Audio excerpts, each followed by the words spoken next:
Good morning, Sex Coach Nikki here. Finally back landing after my European adventures.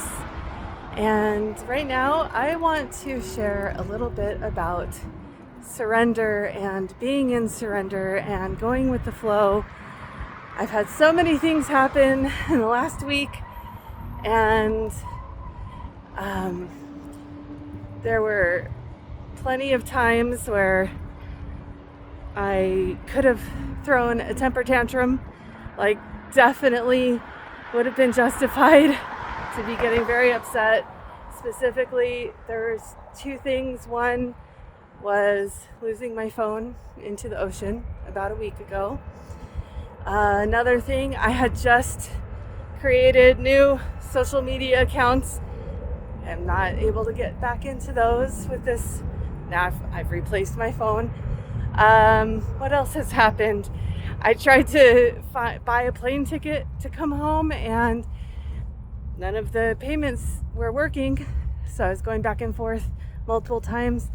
Finally, I had a friend help me to buy the ticket, and it was for the wrong day.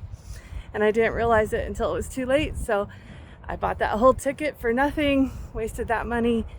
And then coming home, come to find out the insurance was improperly set up for my phone. So I'm, putting in a complaint with them to try to get out of paying for the rest of the phone that's now in the ocean.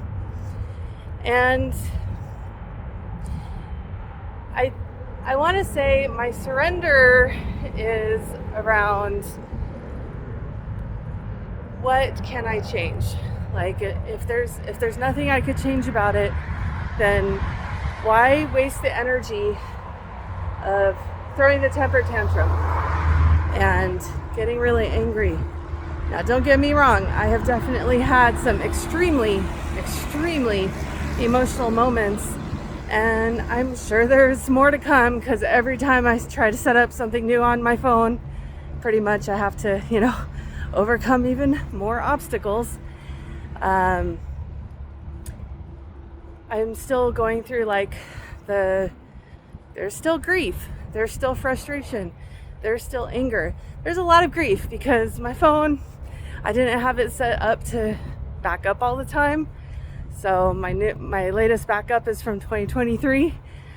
So it's just like, okay, a lot of things I created, a lot of my notes, as I'm realizing what I lost, and the grief is coming, and it comes in waves.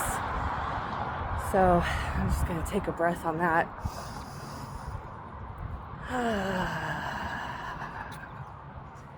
Yeah. So surrendering, the thing is about surrender is not necessarily just to lay down and take it, not do anything, be complacent.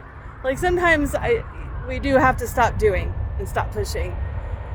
And maybe that's the difference. While I'm doing these things in surrender, it's not like I'm pushing, it's like I'm opening, relaxing, attracting, leading, and still facilitating myself and my emotions and my experience, so that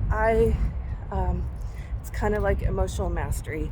And then when the sadness comes through, the grief, the anger, the frustration, all of those emotions, I'm doing my best to let myself feel it and let it move through.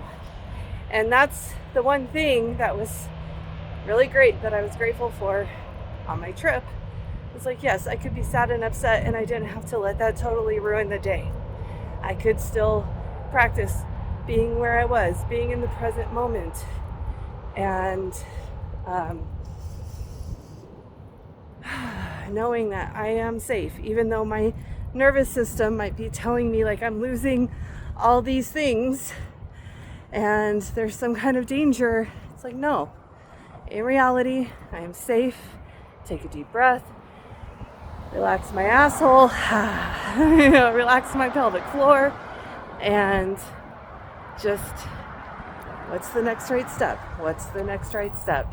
And when I don't have any energy to do something else, letting myself rest. And that's also how I deal with jet lag.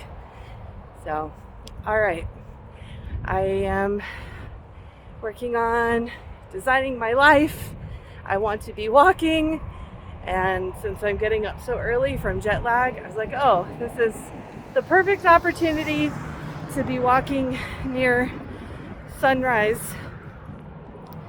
And I'm going to turn around where it's not too hot here in Vegas. So sunrise walks are the best during the summer after everything's been cooling off overnight. All right, I'm excited. I'm excited to start building up social media again. I'm excited to start getting into a groove here in Vegas again and taking it one day at a time, one moment at a time, being in the present moment, the present experience. All right, make it a sexy day.